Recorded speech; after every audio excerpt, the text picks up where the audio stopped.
Hello guys, today I want to teach you how you can enhance your image using ChatGPT.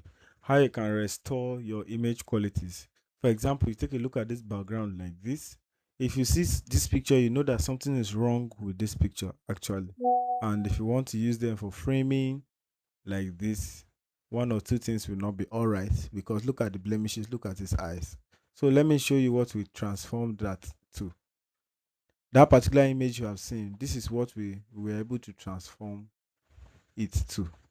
You see how it's looking right now. This is all the options ChatGPT gave us that we're able to use. This is so let me show you the prompt. Look at the prompt in here.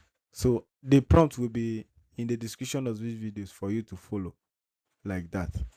So if you see this transformation, you see that in this particular picture, there are also differences between self. So you can now say this one here is having more colors, but this one is maintaining the originality and the texture of it. There is more days color base here, which is more intense. You can see there is more color here than this one.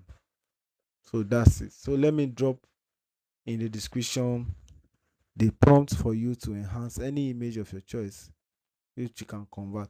So please stay tuned, and if you love this tutorial, subscribe for more. Thank you, and I hope to see you at the top.